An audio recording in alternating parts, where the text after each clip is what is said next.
So, okay, ngayon, no? Pag-uusapan natin yung formula para sa analysis of moving axle load. Kaya ako gumawa dito ng formula, no, para ma-eliminate natin yung mga unnecessary step, no? Parang pabilis yung pagsosolve natin ng ganitong klasing problem, no? So, ang formula natin, kung makikita nyo dito, no, sa screen is ito. Yung M sub Pn is equals to yung term na outer component minus sa term na opposite side of resultant with respect to P sub n, no? Ngayon, pasadahan natin kung ano bang ibig sabihin niyang mga yan, no? Dito, madali lang naman intindihin yung mga variable dito, no? Yung R is yung resultant ng components. Yung L is yung length ng beam or yung span. Yung P sub N is eto yung mga load, no? Bakit yung P sub N? Kaya yung P sub N, no? Ano kasi, yung mga load na yan, hindi lang naman pwedeng maging isa lang yan, no? Pwede yan dumami, no? Kaya nilagay ko dyan sub N. Ibig sabihin, kung ilan yung load na given, ay hanggang doon yung magiging value ng N natin. So, for example, kung tatlong load yung given, meron kang 3 loads. So, anong magiging mga loads mo? Ayun ay P sub 1, P sub 2, P sub 3. Yun. So, dito naman tayo, no, sa positive clockwise at negative counterclockwise. Maiintindihan natin to lalo. Ang ibig sabihin lang nito, no, is yung sign convention lang na ginawa ko. Ngayon, bago yan, define natin nga kung ano to yung summation. Ito yung summation of moment at P sub n. Ayun lang ibig sabihin nito, no, summation of moment at P sub n. Ano ibig sabihin nito? Summation of moment at a given load. Ano ba yung given load? Ito yung given load na to. Ito yung load na ina-analyze natin. Ayun lang yun, no? Load na ina-analyze natin. Diba? Ang proportional ang number of loads sa number of cases, diba? Ano ibig sabihin nun? Pag sinabing proportional, kung gaano kadami yung load natin na meron na given, no? Ganon din karami yung magiging case natin. So, for example, pag yung in-example natin kanina, pag may tatlo kang load, meron ka ring tatlong cases, no? So, in this case, no, ang nangyari lang, ang ibig sabihin lang nito, no, yung moment at P sub n is nag-summation ka ng moment sa P sub 1 ba, or P sub 2, or P sub 3. Kung saan ka mo gusto mag-summation ng moment. Yun yun, no?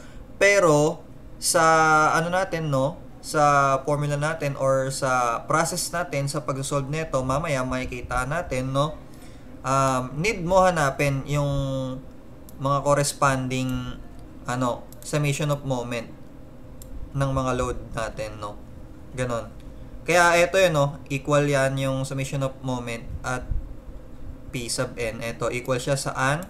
Sa P sub n times dpn. Plus, ayan, no? May ellipsis, plus P sub n times dpn. Ano yung ibig sabihin yan, no? Yung P sub n, ito yung load, no? Yun na imo-moment mo sa point P sub n, yung sa may given load, no? Ito namang dpn, ito yung moment arm niya doon sa given load, yung sa may case na yon, no? Neto. Ano pa yung dpn ay, no? Distance of a load to a given load, di ba? Or yung pivot point, kung saan ka magmo-moment. Alam mo yung moment arm niya. So, mamaya mas ano pa natin yan, iintindihan pa natin sa sa example, may example tayo. Papasadaan lang muna natin kung ano ibig sabihin nito, no? Ito naman yung P sub n prime. Ito yung P sub n prime, ito yung load that's opposite to the resultant with respect to given load. Ano ibig sabihin niyan? Ibig sabihin nito, no? Yung given load yung nasa gitna. Nasa gitna yung given load. sabay, yung resultant nandito. Halimbawa, no? Ayan, ito yung resultant, ito yung given load. Ngayon, ang gagawin mong reference dito, yung resultant. So, dito sa side ng resultant na to, ay ng load na to, no? Ito yung side kung nasan yung resultant. Ngayon, dito sa side na to is yung opposite ng side kung nasan yung resultant. Ayun yung tinutukoy dito, no? Ibig sabihin, yung mga load na nandito sa side na to, no? Ayun yun. Kita ba? Kita ba yung ano? Yan. Diba? Andito yung ano? Yung ano ba yun? Yung load. Tapos nandito yung resultant. Sa side na to, nandito yung resultant. So, ang opposite side niya nandito. Mga load na nandito yon, yung tinutukoy doon. Yung P sub N prime. Ayun yung mga P sub N prime. Yung opposite side. Kumbaga yung load na ina-analyze mo, no? Ayun yung magiging basehan mo. Parang analogy ng wall. Siya yung wall, sabay may dalawang side sa wall, di ba? Ayun yun. Sabay ito naman, yung moment at P sub N. Yung moment lang at P sub N. Yun. Kung ano yung moment ng P sub N natin, kung ano yung summation of moment ng P sub N natin, ayun yun. Yun nandito, ayun, no? Yung P sub N na yan, no?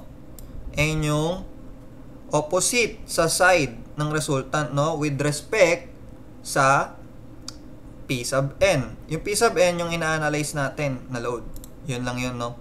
Sabi ito yung summation ng moment at P sub N prime. Yung summation ng moment neto ng P sub N natin, no? Kaya may nakalagay dito, no, na naka-under brace to yung term na to, yung buong term na yan, no? Naka-under brace siya na dinedefine as yung mga term na nandyan is opposite side of the resultant with respect to P sub N. So bakit ba meron nakalagay dito na naka-under brace na outer component sabay inner component? Ito yun, no? Ang kinagandahan dito sa formula na to, no? Pag outer component yung ina-analyze mo, no, na load, eto lang gagamitin mo. Etong term na lang yan. Etong term lang. Ang term lang na yan ang i-analyze mo. Pero, pag inner component, no, ang ina-analyze, buo to gagamitin mo. Ayun, diba? Ibig sabihin, pag inner, medyo may twist, no? Medyo hahaba. Pero, pag i-compare mo yung, ano, yung time na gagastusin mo, kumpara sa sa method ng naka-base sa principle, no, yung sa lecture, merong difference, malaki-laki yung difference. At saka mapapansin nyo, no, pag nag-solve tayo, mas konti yung diagram na gagamitin natin. Kumbaga, isa lang yata isang diagram lang yung gagamitin natin dito. Hindi, what I mean by diagram is yung parang pre-body diagram. Isang pre-body diagram lang pagbabasihan lang natin sa buong isang problem, no? Ang maganda rito, pwede niyang isolve, no?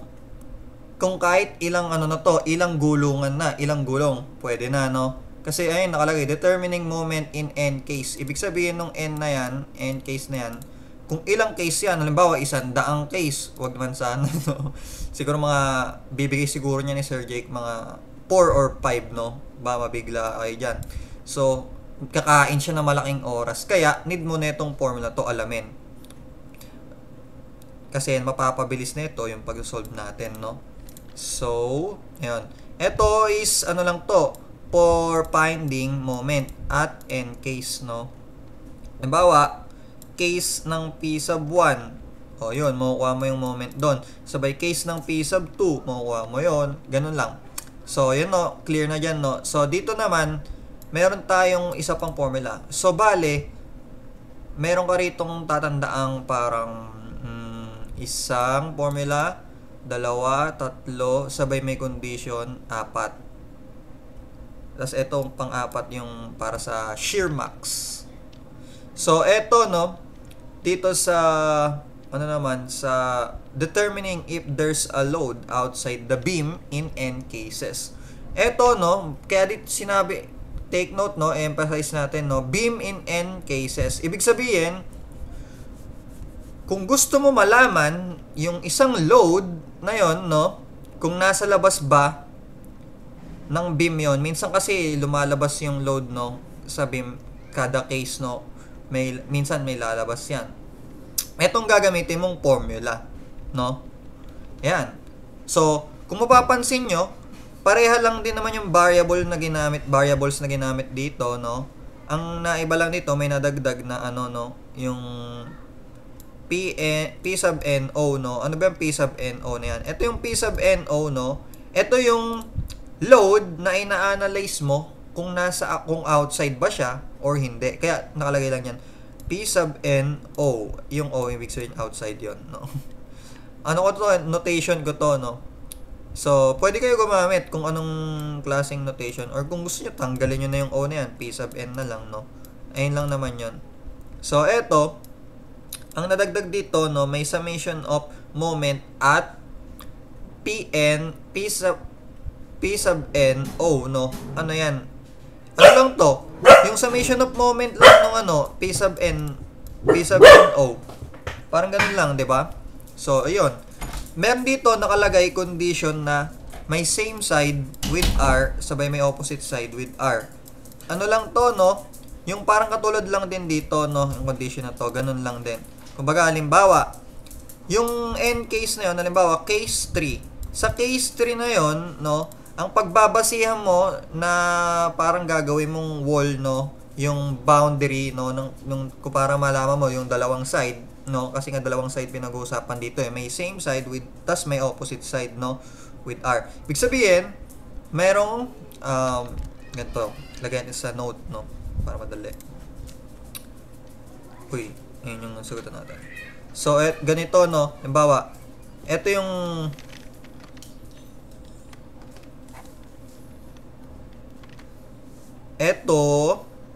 saan yun? Ito yung given load, no? Ito yung given load. Ito yung P sub 2. Halimbawa, ayun yung ina-analyze mo, yung P sub 2, no? Sabay, ito yung resultant, no? Sabay, meron ka ritong load na P sub 1, no? Ganyan. Halimbawa, ganyan, no? Etong case 2 na to. Pag case 2, anong ina-analyze mo dyan? Yung P sub 2, di ba? So, titingin ka lang dito kung ano yung ina-analyze mo, which is yung P sub 2, at sa resultant, titingin ka dyan. Ngayon, etong P sub 2 mo, yung parang magiging wall, no? Siya yung magiging wall ng dalawang side. Ano yung, asan yung dalawang side? Etong side na to, at etong side na to, no? Ayun lang yon. So, ayun. Kung ito yung wall na to, no, ayun yung reference mo, no, etong side na to, kung nasan yung resultant, ito yung side ni resultant. Sabay, etong kabila, no, ito na yung opposite side, no, ng sa resultant, no. Syempre, etong side na to. So, kung ibig sabihin, yung mga load na nandito is kaside yan ni resultant. Sabay, etong P1 na to is yung opposite side, no, with respect to this load, kasi nga yan yung wall para magiging boundary natin, no. Yan yan, no, ganyan. Pero mas ma-appreciate pa natin yan, no, mamaya pag nag-solve tayo. Dinedefine pa lang natin yung mga formula, no. So, okay, ayun yung ibig sabihin yan. Ibig sabihin nito, madedetermine mo, no, kung nasa labas ba yung load na yon. Pero meron tong maka-piecewise function siya. May dalawang formula, no. Bakit may dalawang formula? Kasi may condition na ganito, no. Ito is same side siya with R. Pag same side siya with sa R, no, pagka-side niya si R, yung load na gusto mo malaman kung nasa labas ba or nasa loob, etong gagamitin mong formula, no. Pero kapag opposite side siya with R, eto gagamitin mong formula. Yun lang, no? Tapos, pag ginamit mo yung formula na yan, syempre may makukuha ang value ng P sub NO, no? Sabay, eto yung ano, yung condition, no? Kung para malaman mo kung outside or inside. Ano sabi dito? Pag ang P sub NO mo is above 0, ay no, above 0, outside yan, matik. Ibig sabihin above 0, pwede maging 0.1, and above, no? 0.1, sabay 0.5, 0.7. Basta wag mag-0. Kasi sabi dito ay no, equal or below 0, no? Inside na 'yon. Pag nag-0 yan, inside. Pero kapag mas mababa sa 0, mga negative, no? Matik yan. Yung load na gusto mo malaman kung nasa labas or nasa loob is inside 'yon. Pag negative, inside. Pero kapag above 0, no? Pag ano yan? Outside yan. Pag negative or 0, inside. Yun lang naman.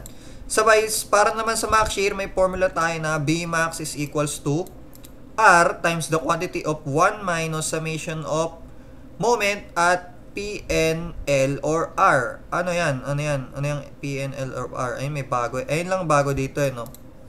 Ano yan? Ganito, no? Ayun, no? Ito. Summation of moment at a given load of outer component. Ibig sabihin, outer component lang pala. Yung L or R dito, ang ibig sabihin lang yan, left outer component or right outer component. Yun lang naman yun, no? Ayo nga pala, no, hindi ko pa pala na-define kung ano ba yung ibig sabihin ko sa outer component. Ito yung outer component, no? Ganito. Halimbawa, meron kang tatlong load. May P1, may P2, sabay may P3. Ano outer component mo dito? Ha? Etong dalawa, yung outer component mo. Ang inner mo, eto. Ganun lang. Ayun lang yon. Ito yung left outer component mo, ito yung right outer component mo, 'di ba? Ang dali lang, no? Ayun lang naman. So, 'yon. Alam na natin, so try na natin paano siya ginagamit. May formula dito, no, yung sinolve natin. So, para sa review lang, no, or tsaka para rin mapakita kung paano ginagamit tong formula na to. Solve natin to, no. Kung mapapansin nyo, meron tayo ditong 4 na load, no. Sabay meron tayong beam span, no. Ang pinapahanap dito yung max moment and max shear. So, sige, hanapin na natin yung max moment, no. Total, may 4 na load ka na given. Matik yan, meron kang 4 na case din. 'Di ba? So, okay. Ang first step na gagawin mo dito, no, aalamin mo muna kung nasan yung resultant, no. Gagawa ka muna ng diagram. Tama ba? Pero, ay sige, wag muna pala yon. Ang una pa lang gagawin mo is, hahanapin mo yung summation ng moment sa mga load na to. Halimbawa, summation ng moment sa P1, summation ng moment sa P2, ganon. So, sulat natin, no. Summation ng... Ay, hindi. Ano muna pala? Ganito pala una mo gawing diagram, no, para madali. Yan, ganito. Sundan mo lang to, 20, 30, 40, no. Ano ibig sabihin nito? Ito yung P1 mo, yung 10. P2 mo is 20, P3 is 30, P4 is 40. Ang gagawin mo dyan, ganito kasi nagawa ko, ano? Ganyan. May distance nga pala to, no? Kulang yung distance, no? Yung distance daw pala nito ni 10 kay 20 is 5 meters. Sabihin na rin ako. Basta alam nyo na yung 5 meters. Sabay, eto naman is 3. Tapos eto is 2 meters. Kumbaga, distance ni 10 kay 20 is 5. 20 to 30 kay 30 is 3 meters. Sabay, 30 kay 40 is 2 meters. Yan. Mahalaga to, no, yung diagram to. Ito yung unang diagram natin na need para makuha yung ano, yung summation of moment kay P1, summation ng moment kay P2, summation ng moment kay P3. Ayan yun. So, paano to? Kaya ako gumawa ng ganitong diagram kasi mapapadali ito sa pagkuha ng mga moment at given point, no? Sabay kay summation of moment kay P4 pa pala. So, ayan. Pag nag-summation ka ng moment kay P1, no, summation ng moment daw dito kay sa 10, no, ano mangyari? Etong 20, magmo-moment siya. Magmo-moment siya dito, di ba? Kay 10. Anong moment arm niya? Etong 5. No? So, 20 times 5. Sabay etong 30. No? 30 times, anong moment arm niya? 3 plus 5 is 8, di ba? Plus, 40 times 10, di ba? 5 plus 3 plus 2 is 10. So, ano yung MP1? Ang MP1 mo, no? Solving for MP1, calculate natin. 20 times 5 plus 30 times 8 plus 10. Uy, may kulang pa pala ako. Times 40. Hindi ka pa pala nagsasahin.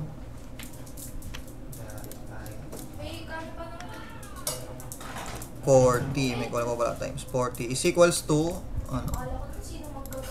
740. 740. 740. Naka-makeup na ako kanina. Yan. 740. Di ba kilonewton to? Mga kilonewton, kilonewton, kilonewton, kilonewton. Speto, sabihin natin meter, meter, meter. Di ba sinabi ni Ito ay kilonewton meter. No? Moment yan. Summation of moment yan sa P1 eh. Sabay summation of moment sa P2. Ito, mayroon ditong kakaiba, no? Pag nag-summation ka ng moment sa P2, dito, no? Ang nangyayari mo dito, yung analogy na lang ulit ng wall, gamitin natin, no? Para pare-pareha lang. Magkakaroon niya para ng wall dyan, di ba? Hahatiin niya, may dalawang side. This side, sabay this side. So, ano meron? Kailangan, no? Merong isang side na positive, merong isang side na negative. Ikaw na bahala. Gusto mo ito gawing positive, tapos ito gawing negative. So, ako, ang gagawin ko dito, no? Yung nasa taas, gawin natin, ano na lang, negative. 10, magmo-moment siya sa 20, 10 times 5, di ba? Sabay ito naman, ito mga positive.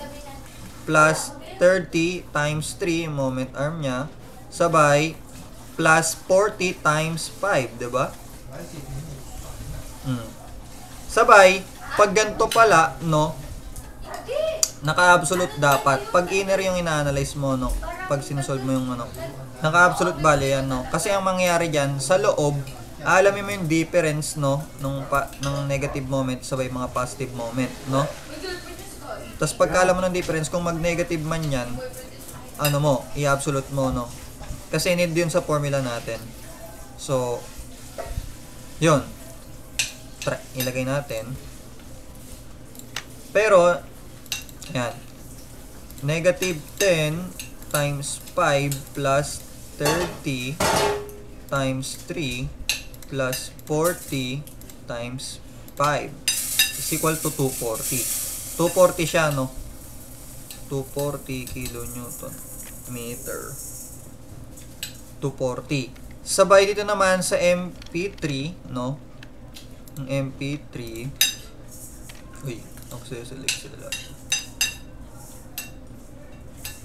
Sa MP3, magkakaroon ka na naman parang wall nga, no?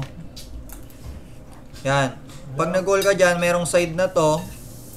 Gusto mo ba gawing negative yun or positive? Ikaw bahala. So, ito positive or negative. Yan, ikaw bahala. Dito, gagawin kong negative tong nasa baba. Sabay ito naman, positive yung nasa taas. O sige, ano, para, ano, nasa taas na lang negative, no? So, absolute value ng positive 10 times anong moment arm niya? 8, di ba? From 30, no? 8 minus 20 times 3. Sabay, ito is positive 40 times 2 is equal to what? Kailangan naka-absolute yan, no? Calculate natin. So, absolute. Nasaan ang abs dito?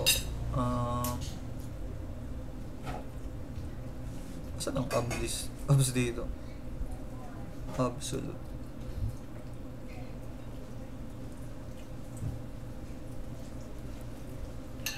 Basta alam naman natin yung alam naman natin, ayun, shift height, yan. Negative 10 times 8 minus 20 times 3 plus 40 times 2 is equal to 60. 60 kilonewton meter. 60 kilonewton meter pala yan siya. So, eto naman. MP4. Mag-moment ka dito. Dito, no, mag-wall ka ulit. This side, magkakapareha dapat. This side, magkakapareha. Eh, sa side na to, wala naman na. So, gawin mo lang to positive lahat tong side na to. Kaya, di ba, madali lang pag-outer ang ina-analyze mo. So, 10 times 10, no moment, arm, plus 20 times 5 plus 30 times 2 is equal to what? Yes, I see. Bukasan mo yung mga kadero. 10 times 10 Sabi mo pa. plus 20 times 5 plus 30 times 2 is equal to 260. 260 kilonewton meter. So, yan. Ayun lang muna no, natin gagawin dito, no? Sa pag-analyze ng ganitong problem, no? Sabay, ang next mo ditong gagawin, ang next dito is gagawa ka.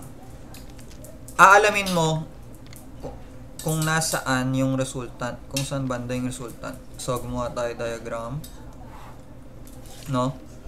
Ito yung P1 mo. With respect to P1 na lang, no? So, para pala makuha mo yung distance ng resultant with respect to P1, ang gawin mo lang, no? Divide mo lang tong summation of, summation ng MP1 sa R. Yung R nga pala natin, no? R pala natin dito is equals to summation lang ng mga load 10 plus 20, 30 plus 30, 60, 100 lahat kilonewton. Ayan yung R natin. Ano ba yan? Ngayon, pag dinivide mo tong 740, no? 740 sa R, anong kalalabasan sa R na 100? 7.4, di ba? Parang walang tiwala sa akin. O, ito. 740 divide 100.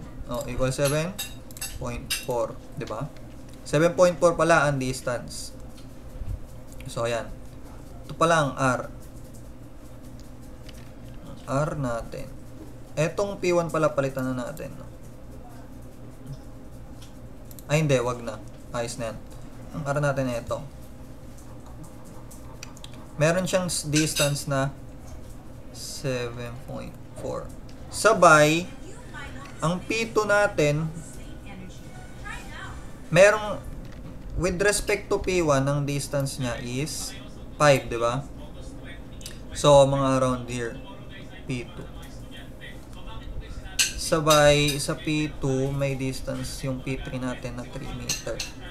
So, kung ito is 7.4, no? Sabay, ito ay 5. Ito ay 5. Sabay, ito ay 3. So, bali mga 2.4 to dito, no? So, andito pala, banda, yung P3. Yan. Kasi 3 to. Yan. Sabay, may 2 meter na distance si P4 kay P3. Ito lang. Itong diagram lang need mo. Sa buong computation na gagawin natin. Ito lang. Itong diagram na yan. Sabay ito. Sabay ito. Sabay yung mga formula na yon dapat solo mo. So, yun. So, para makuha natin yung moment sa case 1, no? Case 1 moment, no? Case 1 sa MP1, no? Yung sa P1, no? Case 1, P1, no? Ang formula natin dyan, no? Na MP1. Di ba outer component to, yung P1 na yun, no? Pansin mo na, di ba? Sa diagram to. Outer component siya. So, ang gagamitin lang natin na, sa formula is eto lang. Yung formula na to, yung para sa outer component lang. Wala na to, pang inside to eh. Ayun, no? Pang inner component, no? Yung buo. So, ayun. Balik tayo. MP1 is equals to R na, ano? Na 100. Na 100 times yung L over 2. Ano bang L natin? 15, di ba? So, 7.5 yan. Pag dinivide mo sa 2. Minus ang summation of MPN or MP1, ano ba yung MP1? Summation of MP1, 740. 740 divide 2 times R na 100 all over sa L na 15. Tapos, times mo pa siya sa 7.5 minus 740 divide 2 R na 100. Kung papansin nyo, di ba, madali lang siya sulawin. Bakit? Ito kasi, kamukha niya lang to. So, pagka sulat mo ng 100, sabay ito, ang next mo sulat, kopyahin mo na lang to. So, ito na agad yung MP1 natin. Di ba? Ang dali lang. Saglit lang. So, pag tinype mo to, no? 100 times 7.5 minus 40 over 2 times 100 over 15 times 7.5 minus 740 all over 2 times 100 equal siya sa 96.26 96.26 anto kilonewton meter, no? So yan, kilonewton meter siya. Sabay sa MP2 naman, ops, inner to, di ba? Inner siya. So, magagamit natin yung isang isa pang term, no? Ayun o, yung pang sa opposite side of R with respect to PN. So, kung inner siya, tingin ka dito sa saan na to? Sa diagram na to, no? Pag tumingin ka sa diagram na to, imagine mo, may lalampas kaya yan. Tingnan nga natin. Di ba pag red na ba to? Block pa din.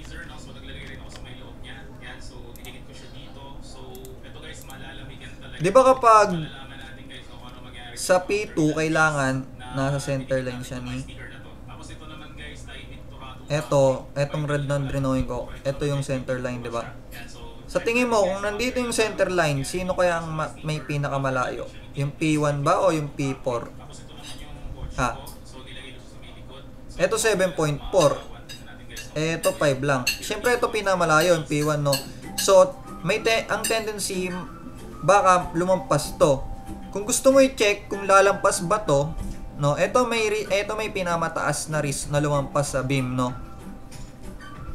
kaysa sa P4 kasi ito yung may pinakamalayo sa center line na to pag sa case 2, di ba? So, ayun. Kung gusto mo i-check kung lalampas ba to, pwede naman dito mo lagay, case 2 para sa case 2 pala. Para sa case 2, C2.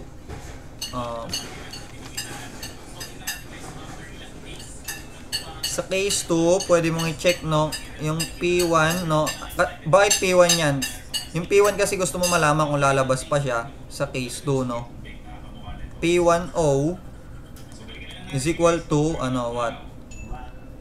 Di ba mayroon yung dalawa? May dalawang pagpipilian. Pag same side with R, eto. Pag opposite side with R, eto. So, dalawa yan, di ba? Titingin ka ngayon dito sa diagram na to. Ito yung hatian, di ba? Yung red yung pinagatian, yung center line. Ang titingnan mo lang pala dito is yung ina-analyze mong load, no, sa case na yon, sa case 2, no? Tsaka yung resultant, no? Etong P2 yung magsisilbing parang wall, di ba? Ng dalawang side. Kung nasang side yung R natin, yung mga same side, 'di ba? Kumbaga, pagkasama ni P3 si R sa side na to, mga magkaka-side yan. Eto. Sabay eto, mga nandito, magkaka-side. Ay, opposite side to with R. Ayun lang 'yon, no? So, eto palang P1, ano to? Mapapansin mo, opposite side, 'di ba?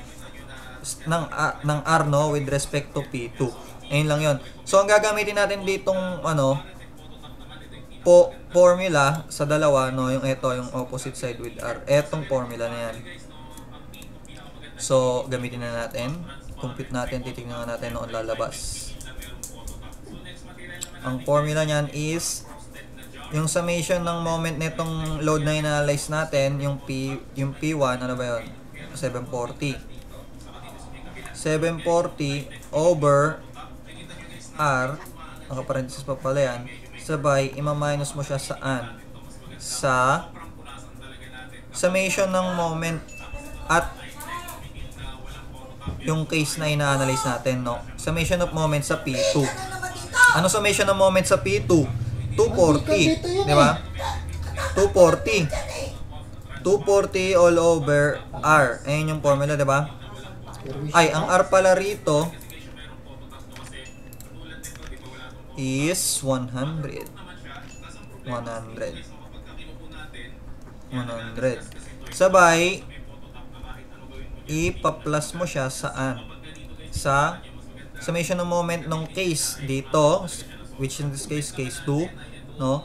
240 all over 2 times 100 yung R, no? Sabay, ima-minus mo to sa L over 2. Ang L over 2 natin dito is 7.5. Ano, equal kaya to saan? Pag kinalculate mo yan, no? Etong 740 over 100, ano yan? 7.4, di ba? 7.4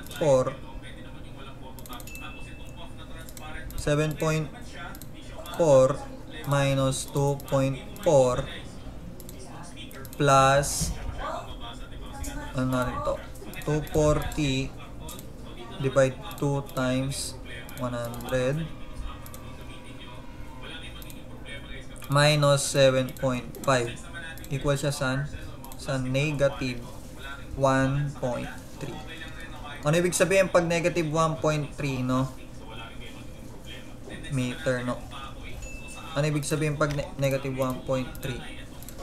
Pag negative, di ba, ang lumabas, ibig sabihin, ay no, equal or below 0, inside siya. So, nasa loob pa pala yan ng beam natin. So, included pa rin to.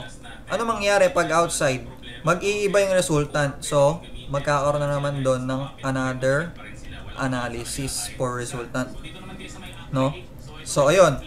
So, pasok pala lahat to, ibig sabihin, no? Kasi, ang tinesting na natin dito, yung may pinakamalayo, no? May pinakamalayong, siya yung may pinaka-highest possible na mapunta sa labas. Kasi siya may pinakamalayo dun sa may center line, di ba?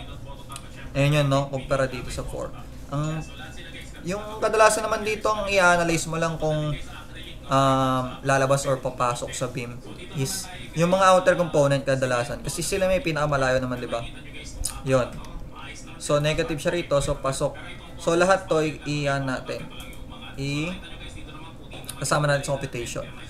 Pero, take note, no? Tandaan nyo, sa formula natin, pag inner component ang in-analyze, boboin mo to, yung formula na yan, no? So, ang formula natin dito, katulad nito, katulad dito, no? Na 100 times, 7.5. Mapapansin nyo, nagbabago lang dito, no? Yung summation ng moment, kada case, no? In this case, 240. 240 all over 2 times 100 over 15 times 7.5 minus 240 all over 2 times 100 minus, eto na yun, no? Ano ba yung sabi doon? Ay, no? Etong P sub n prime, ano yan? Yung opposite side ng resultant, no? With respect to the load given, no? Yung load na ina-analyze natin. In this case, ano bang ina-analyze dito sa case 2? Ito yung load na ina-analyze natin, no? Ito yung load na ina-analyze, no? So, nasan yung resultant? Nasang side? Ito yung side, no? Ng resultant. Sabay ano ang mga opposite side? Ito yung mga nasa opposite side na yun, no? Ayan yung mga P and prime. In this case, isa lang, yung P sub 1, yung P and prime natin dito. So, ano ba yung P sub 1 natin yan? 10, di ba? 10 kilonewton. So, 10, 10 times, ano yung nakalagay ron? Ayun o, summation of MP, summation of moment at Pn prime, di ba? P sub n prime, di ba? Minus summation of moment at Pn, yung load na inalisis natin, all over R. So, yun. Ano ibig sabihin nun? Yung, summation of moment na itong load na to, nung 10. Ayan, yung MP1, di ba? Ano to? 740. So, 740 minus yung summation of moment doon sa case na inanalyze natin, which in this case, 240. All over sa resultant na 100. Yan lang yun. Yan na pala yun, no? Diba? Makukuha na natin yung moment dito sa case na to. 100 times 7.5 minus 240 all over 2 times 100 sabay all over 15 times 7.5 minus 240 all over 2 times 100 minus 10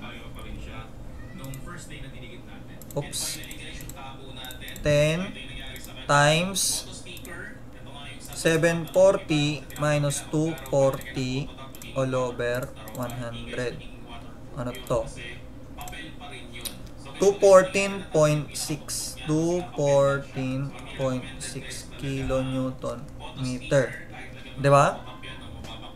Ayun na 'yun. Ang dali lang, 'di ba? Yun yung max moment at case 2. Pero hanapin nga natin yung max moment at sa lahat ng case, 'di ba? So kaya may apat na case tayo. So para sa MP3, case 3 is equals to P3, di ba? MP3 naman, no? Tingin ka ulit dito sa diagram na to. Pag tumingin ka sa diagram na to, ano ang MP3? Ito. Asan yung resultant? Ito. Asan yung center line mapupunta yan? Ito. Kung papansin mo, ano may pinamalayo dito sa center line? P1 or P4? P1, di ba? So, pwede mo na naman i-try kung lalabas ba to or papasok. No? Try natin, no? Sa case na to, kung lalabas ba siya or papasok. Pero, tandaan mo, ito yung side na to, no? Kaside niya ba yung P1 na ina-analyze mo ng R? Kaside niya, no? Kasi ito yung ito yung natin, no? P3, oh. Kaside niya. So, ang gagamitin mo lang formula, yung simpleng formula lang. Yung etong formula lang, oh. Ayan. Ayun, no? Same side with R. Ayun, gagamitin formula. So, ano na pala? Analyze natin kung nasa labas ba itong P1. So, 740, yung summation ng moment, alam niyo naman na yan, no? 100 plus, ano yung P3 natin? Summation of moment at P3. Ayun, no? 60 all over 2 times 100. Kailangan lang talaga guys solohin to, no, yung formula. So, minus 7.5 yung all over 2. Ayun yun, di ba? Ayun yun, no? Ayun, no? 2R. Ano kaya to? Tingnan natin, no? Pag negative to, nasa loob yan. So, 7.4 plus 6 over 2 times 100 minus 7.5. Ay, teka lang.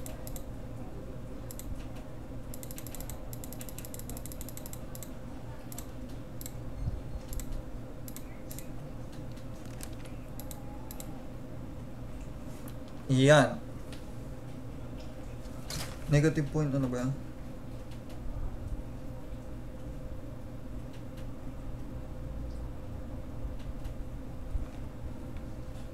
Tama ba? Same side siya.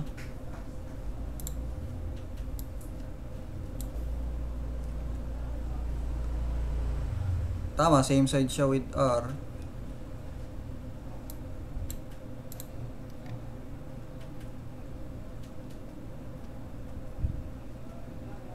Okay. Ano mabas dito? Ulitin nga natin.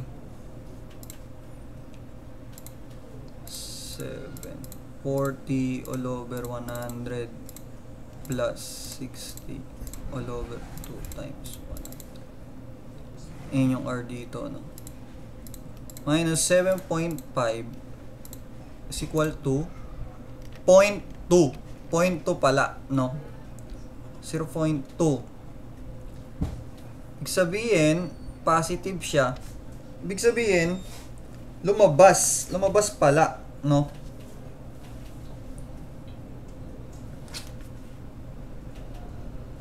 Lumabas siya sa my case 3. Sa case 3, lumabas pala tong P sub 1, no? Ayan, no? Pag above 0, no? Pag positive, outside siya. So, lumabas. So, ang mangyayari dito, magkakaroon tayo ng bagong R.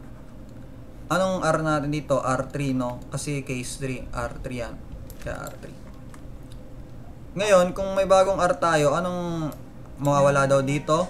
Yung 10, no? So, ang bagong resulta natin, etong tatlo na lang. 20 plus 30 is 100 minus 10 na lang. 90 yung bagong. Ang R3 natin is 90. Ngayon, kung nagkaroon ka ng bagong R, magkakaroon ka dyan ng bagong MP3 at MP4, MP2. Pero, in this case, tingin ka na lang ulit sa diagram, no? So, eto ang center line mo, no? Etong R mo, ang gagamitin mo dito kadalasan, syempre, MP3, di ba? Ang titignan mo lang dito kung may opposite ba, no? Sa R, no? Kasi ayun yung mga negative terms, di ba? Ito, ayun, yung opposite side of R. Ayun, titignan mo. Ayun, no? Yung nila, summation of moment nila, di ba? Nandito. So, need mo yon. Ngayon, tignan mo dito, no? Summation of, ano bang opposite dito ng R? Ito, di ba? P4, kasi itong P3, oh. Ito side na to, side na yon, 'di ba? Itong side na to, sabay itong side na yon, 'di ba? Pag pinag-compare mo. So, etong mga sa side na to, no, and side ng R. Ang opposite is etong P4. So, need pala natin yung MP4 at MP3. MP4 at MP3 need pala natin. Magkakaroon ka rito syempre ng summation of moment at P3 bago. Sabay summation of moment sa P4. Yan. So, paano yan? Mag-moment ka dyan. Ito ulit gagamitin mo, no? Summation of moment sa 3, no? Sa P3. Ano yan? Sabi mo na lang negative 20 to. Ito negative side, tong mga to. So, 20 times 3, negative yun, no? Negative 20 times 3. Sabay plus. Ano yung plus dyan? Etong nasa babang side. 40 times 2. So, 40 times 2. Sabay absolute mo yan, no? Para safe. Kailangan kasi palagi positive yan. So, ano mangyayari dito? Negative 20 times 3 plus 40 times 2. 20. 20 ang MP3. Kilonewton. No? Sabay sa MP4, no? Pag summation moment ka sa 4, no? Positive na itong dalawa. 20 times 5, sabay 30 times 2, di ba? 20 times 5 plus 30 times 2. Ayan yun. 20 times 5, 100. 60 times 2, 60. 160. 160 kilonewton meter. Yun. Ito yung bago mong summation of moment at P3, summation of moment at P4 sa case 3 magkakaroon ka. Sabay may bagong resultant. So, nakuha na natin mga need.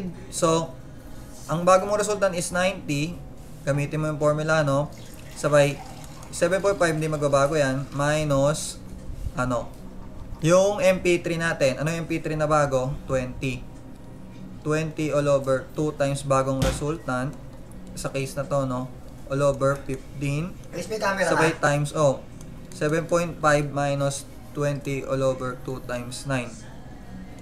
90. Sabay minus, anong minus dito? Yung, anong mga minus term natin dito? Itong P4 kasi opposite siya sa R. So, ano yung P4 natin? Ang P4 natin is 40, di ba? So, minus 40 times yung summation of moment at P4, no?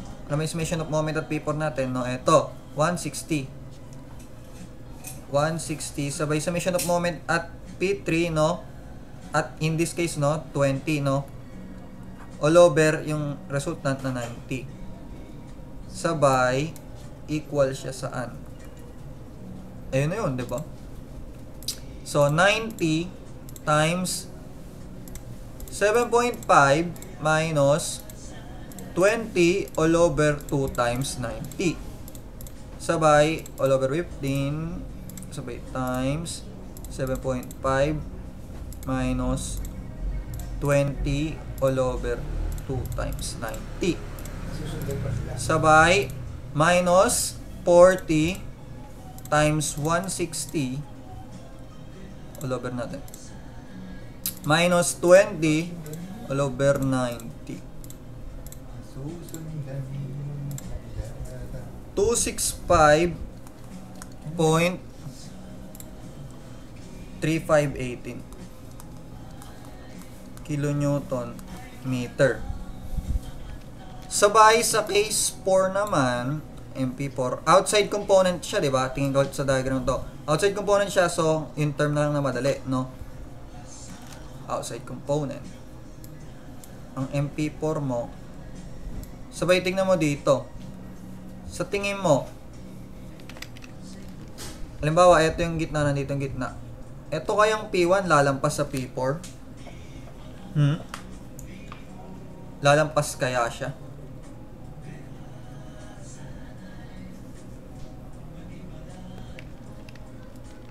Try natin kung lalampas ba yung P1 na yan. Sa case 4. Case 4, P4. Sabay. P1 is equals to 740 all over 100. Tapos, in this case pala, no, ano palang gagamitin natin sa dalawang formula? Ang gagamitin natin, no, is yung sa same side. Plus, sa may P4 mo na 260. 260 all over 100 minus L over 2 na 7.5. Sige nga. 740 all over 100 plus 260 all over 100 minus 7.5. Positive siya. So, ibig sabihin, lumabas pala, no? Lumabas yung P1 ang 2.5. In this case, no? Lumabas siya. So, magbabago na naman tayo rito ng resultant. Pero, nakuha na nga natin yung resultant nito, no? Na, ano? Na 90. Diba? Kasi yung P1 na naman yung lumabas eh. 90, sabay yung MP4, nakuha naman na natin. So, makukuha na agad natin to. MP4 is equals to 90, yung bagong resultant, no? Pareha lang siya sa case 3. So, ay 7.5 minus anong load ng MP4 na to? Ay yung summation of moment of MP4 sa case 3. 160 all over 2 times 90 all over 15 sabay 7.5 minus 160 all over 2 times 90. Yan. Wala naman itong minus, di ba? So, eto na. Tapos na agad. Di ba?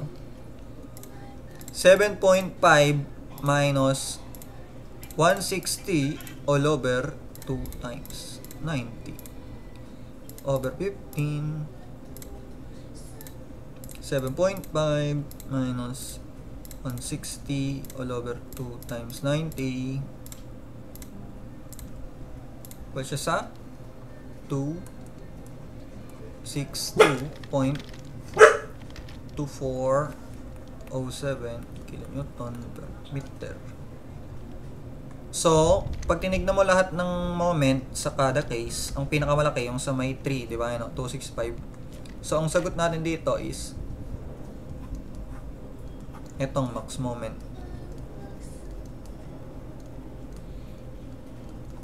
Di ba?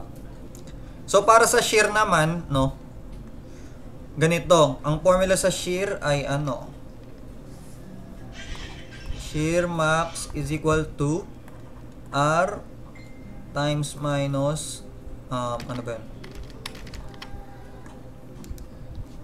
Ayun o, summation ng moment at P, N, L, or R, di ba? Ba't ganyan, no? Oops, may sobra.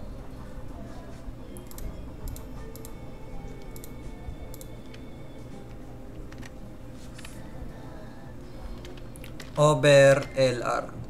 Ito lang ang naka-LR, no? Ano to yung summation of moment PN at PN, L, or R? Ibig sabihin lang yan, no? Saan malap? Tingin ka lang dito ulit sa diagram, di ba? Gamit na gamit to isang diagram na to. Tingnan mo yung resultant. Saan siya malapit? Sa mga side ng component. Sa left component ba o sa right component? Siyempre sa right component, no? So, ang gagamitin mo kung ano, summation of moment, eto. Yung summation of moment at P4, no?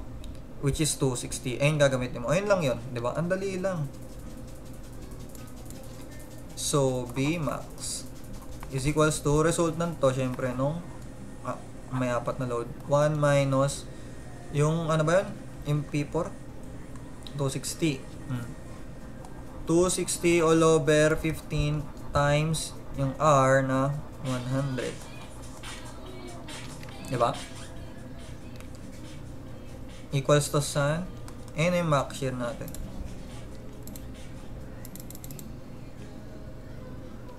Sabay kung gusto mo pala check, no? Kung lalabas ba yung ano, yung L1, no? Ay, yung P1, no? Madali na lang naman na i-check yan, no? Kasi etong P4, ibig sabihin niya nandito yan. Nasa pinakadulo. Ano bang span natin? 15, di ba? 15 to. O, 15 yan. Ano ba yung pag-summation nito? Di ba 10 lang to lahat-lahat? So, 10 lang pala to. O, so may 5 ka pa dito matitira. So, hindi lalampas yung P1. Madali na lang check pag sa shear, di ba? So, yun. Pag inano mo to sa calcu, ang max shear mo ay 100 times 1 minus 260 all over 15 times 100 equal siya saan? Sa 82.6 kilonewton. Ay, kilonewton lang kasi shear siya. So, ayun. Yan yung max shear natin. Ito yung max shear. So, di ba? Ang dali lang. Ano nang nangyari dito? Ito lang ginamit natin. Di ba? Pag sulat mo to, malaki lang medyo kasi sulat ko. So, kaya mukhang marami, no? Pero yan lang, oh. Wala na masyadong ano. Take note, no? 4 na loadings to, no? Ganyan lang karami. Di ba? Suluhin mo lang talaga yung formula. So, yun. Thank you, guys. Meron naman dito, no? Ito, try nyo sagutan, no? Yan, 3 loads lang siya. A truck and trailer combination having axle load. Yan. Yung sagot niya nandito, no, sa YouTube na to, na link na to. So, yun. Ayun, ha.